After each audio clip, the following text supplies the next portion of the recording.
Larissa Rezende, seja muito bem-vindo à Dimensão Cultural, o lugar no universo onde filmes, séries, livros e games se encontram. E hoje nós vamos viajar para a galáxia de Star Wars para falar sobre Andor. A primeira temporada de Andor já chegou ao fim, com a segunda já confirmada. E como essa primeira temporada foi? Será que ela foi boa? O que a gente pode esperar para uma segunda? Bom, como eu falei lá no vídeo que eu fiz um review sobre os 3 primeiros episódios lançados, eu vou deixar o link para esse vídeo aqui nos comentários.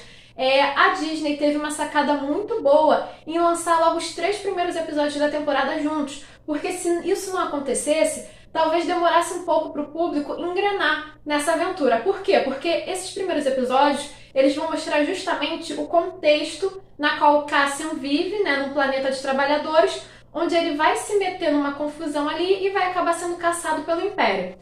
Por conta de ser assim, episódios mais de apresentação com o início da aventura ainda, são episódios um pouco mais lentos, né? O primeiro episódio é bem ok, o segundo já é mais chato, mais devagar, e só no terceiro mesmo que traz, a curiosidade para o público, faz com que o público fique preso nessa série para a gente acompanhar a aventura do Cassian. Só que o que acontece após esses 3 primeiros episódios? O Cassian vai ser chamado para participar da sua primeira aventura em nome da rebelião pelo Luthen, que é o personagem do Stellan Skarsgård, que ele tá maravilhoso como sempre, um ator de peso, a gente não tem muito o que falar dele, só elogios.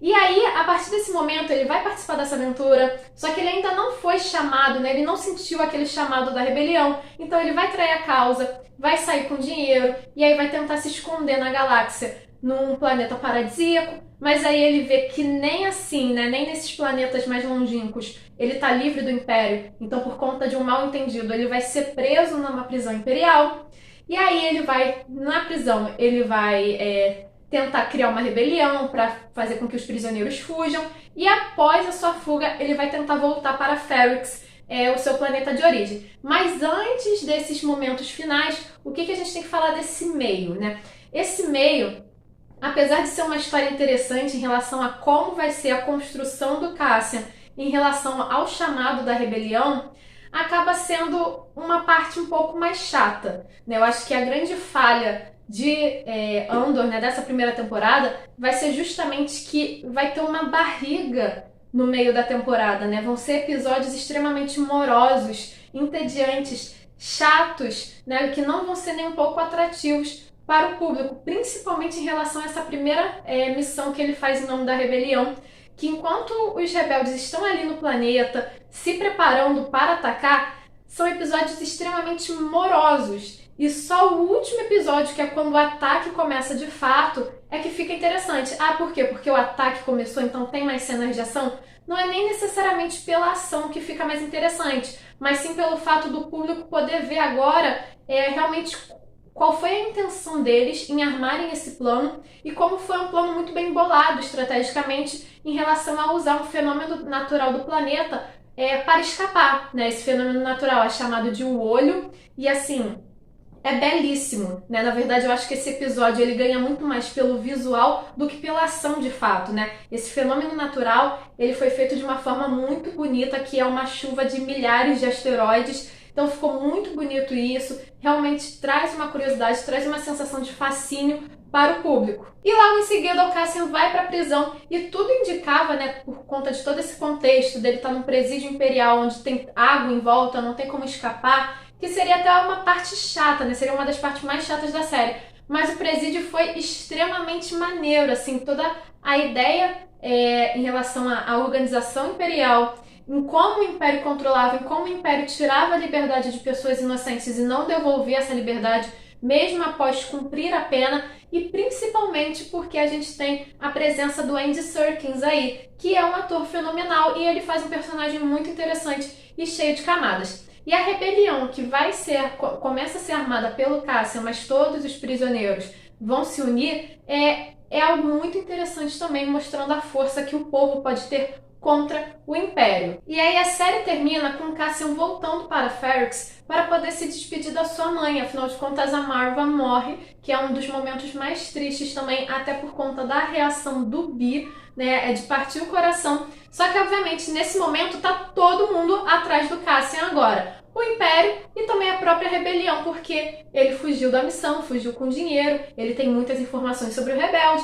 então ele é muito perigoso para a própria rebelião, né? E nesse momento em que o Cassian tá lá tentando se despedir da mãe, as pessoas estão atrás dele, todo mundo se une ali em Ferrix, a gente vai ter um momento muito bonito em relação a instigar a rebelião, né? No funeral da Marva, o Bee mostra um holograma dela, um último discurso que ela faz para o povo de Ferrix, falando que é uma honra ser enterrada ali, né? Não é exatamente ser enterrada, é virar um tijolo, que é a tradição do planeta. E aí ela começa a instigar o povo, porque o povo ficou muito tempo parado, de cabeça baixa, aceitando o Império, e que agora todos devem lutar contra a tirania, contra o autoritarismo do Império. Então é um momento muito legal na qual ela fala que a tirania requer esforço, né? Você ter todo o controle do povo através do medo requer um esforço constante. E que muitas vezes, né, na verdade, o próprio tirano tem mais medo do povo do que o povo do seu tirano. E a partir desse momento, o povo começa a lutar contra o Império. Na verdade, o Império, vendo que o discurso da Marva ia causar, tenta interromper o funeral, derruba o Bee no chão, que eu achei assim terrível. E aí eles vão lutar e o povo vai à luta contra o Império. E aí a cidade tá maior confusão, todo mundo um atacando o outro. E eu tô preocupada se alguém levantou o Bee pro Bee fugir dali e salvar a sua pele. Tá mais do que certo, porque é o melhor personagem dessa temporada, a gente tem que se preocupar com esse droidzinho. Mas um ponto interessante também é que a personagem, né, a Dedra Meero, que é uma das administradoras, uma das comandantes do sistema administrativo do Império, ela tá lá e o povo começa a tentar agarrar ela, né, porque ela é uma das lideranças ali. Então ela representa um poder muito maior do que os Stormtroopers, por exemplo. E aí o Cyril, que persegue o Cassian nos primeiros episódios, ele vai e salva a Dedra. Então, assim, foi um momento assim que rolou uma troca de olhares. Eu falei, gente, não, né? Os vilões não vão ter uma cena romântica, uma cena de beijo no meio do fogo cruzado. Mas não, eles não fizeram isso. Eles mantiveram o clima ali tenso das lutas. E em meio a essa confusão toda, todos aqueles que estavam perseguindo o Cassian perdem ele de vista. O Cassian consegue salvar a Bix, que é a sua amiga que estava sendo torturada pelo Império. Consegue salvar o Bee, que bom. E aí consegue fazer com que eles saiam do planeta. E aí ele vai atrás do Luther, né? E é um fechamento, um encerramento muito legal dessa temporada, na qual ele fala pro Luther, ou você me mata ou você me acolhe. Porque ele vê ali, né, depois dessa temporada, dessa jornada que ele fez, ele vê que não tem como fugir do Império e que ele nunca conseguiria ficar em paz. Ele vai ser sempre perseguido, ou então ele vai ser preso sem motivo, ou por outro motivo qualquer, enfim. Então ele precisa botar um fim nessa perseguição. Ou seja, ou ele morre para isso acabar, ou ele vai ser acolhido pela rebelião para de fato agora fazer parte da rebelião como um verdadeiro rebelde.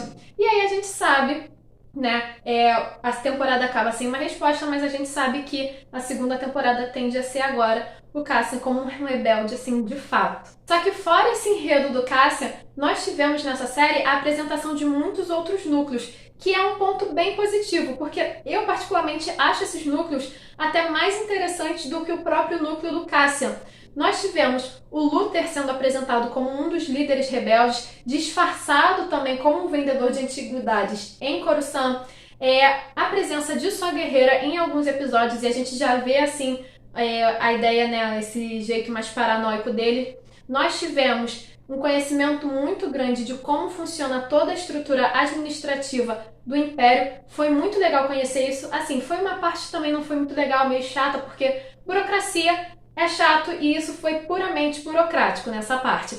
Mas foi muito legal ver também como é que funciona essa parte mais administrativa do Império, principalmente porque a gente é apresentado a Dedra Meero. E foi uma questão muito interessante porque há uma mudança de vilão ao longo da temporada, né? A gente começa a temporada achando que o vilão seria o Cyril, que era ele que iria perseguir o Cassian.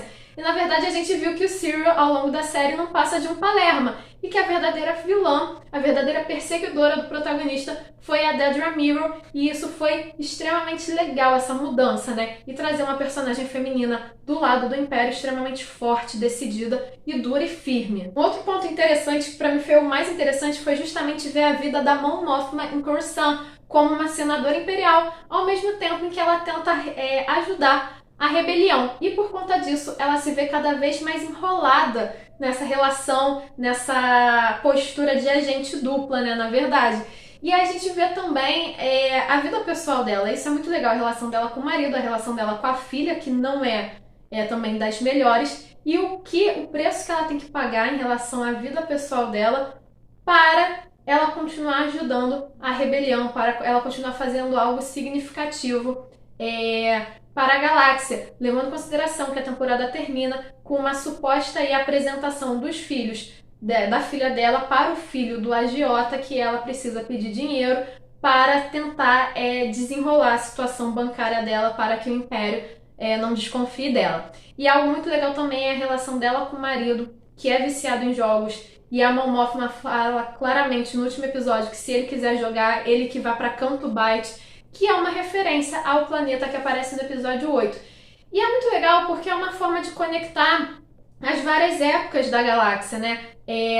A trilogia prequel, a trilogia clássica e a trilogia sequel, elas diferem tanto porque são tempos diferentes, mas assim, são estilos tão diferentes, tem uma galáxia tão diferente na postura, na forma de pensar, que parece que são lugares diferentes mesmo, né? Não parece que é a mesma galáxia. Então isso acaba sendo uma referência, uma forma de trazer essa junção, de mostrar, olha, o tempo passou, as coisas mudaram, mas ainda tem um resquício na galáxia que lembra tempos antigos. E aí a menção a Canto Bight acaba sendo uma referência legal justamente para interligar esses momentos tão diferentes da galáxia. A primeira temporada de Andor foi uma temporada muito boa mesmo, principalmente por expandir o universo de Star Wars na época do domínio imperial. Mas não foi uma temporada excelente, porque no meio da temporada a gente vai ter episódios com narrativas extremamente monótonas e arrastadas. É um problema tão sério assim? Não, porque várias séries têm esse problema e apesar desses episódios mais morosos, isso não impede, isso não atrapalha o desenvolvimento das histórias. Só que o problema de Andor é que esses episódios, esses momentos arrastados e chatos, foram justamente com o Andor, com o protagonista. Então acaba sendo muito perceptível para o público justamente essa velocidade na narrativa.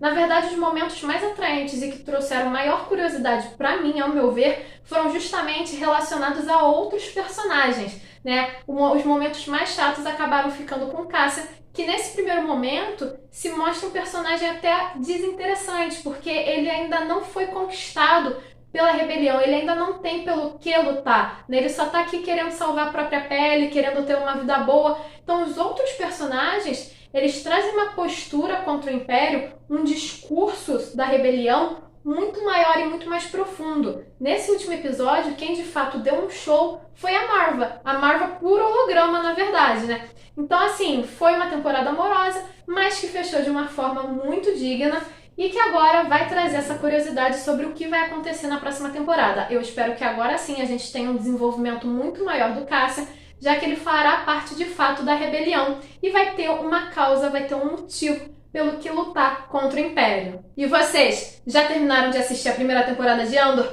O que acharam? Curtiram? Deixe a opinião de vocês aqui nos comentários e não se esqueça de curtir esse vídeo e de se inscrever no canal para continuar acompanhando as nossas aventuras. Nos vemos na próxima!